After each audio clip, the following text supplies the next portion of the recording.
conversation. So as Elizabeth mentioned, the prompt was, what acts can you do on your own to make the world a better place? And this is my answer.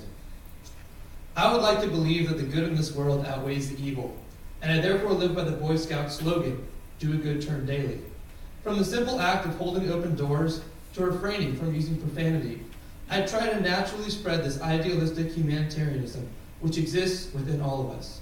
Certainly, recognition should never be the motivation for chivalrous acts, but without any recognition, goodwill, over generations of neglect, slowly fades from existence. The transformation of our world begins with simple acts, and each of us assuming personal responsibility for the world around us. Between my house and the local grocery store lies a stretch of abandoned sidewalk, cluttered with weeds and rotting animal carcasses. The most noticeable feature of this footpath was the inch-deep accumulation of sand that covered it, rendering the walkway inoperative. After Hurricane Irma, the sidewalk devolved into a mess of leaves, branches, and debris. Personally, this eyesore was unpleasant and annoying, but easily sidestepped. However, when I started working in an assisted living facility next door, I noticed that its senior residents were unable to cross the street because of the sand and perilous debris. Although the unkempt sidewalk offered me only a mild inconvenience, it severely restricted the freedom of the elderly.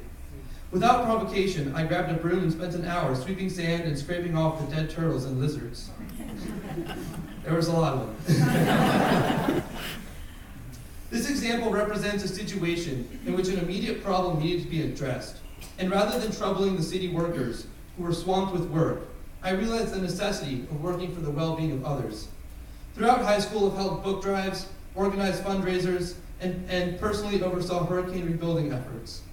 While each of these accomplishments unquestionably benefited those in need, what is also necessary are everyday actions that benefit the community. Even the smallest of acts can result in bettering the world. As a child, my grandmother would take me on walks around the city, and despite her frailty, she consistently sought after littered trash and returned it to the proper bins. The earth is a large place, and oftentimes we marginalize the impact that our actions can have. The effects may not be apparent immediately, but through the repetition of selfless acts, change begins to take root. It is difficult to articulate the full extent of humanity's capacity for good. The accomplishments of the 99 people who contributed to society are often overlooked compared to the one who is not. For every looter who saw destruction wreaked by the hurricane as an opportunity for anarchy, thousands embraced the daunting task of rebuilding. Our country's current dialogue focuses on sensationalism over comprehension and pessimism over optimism.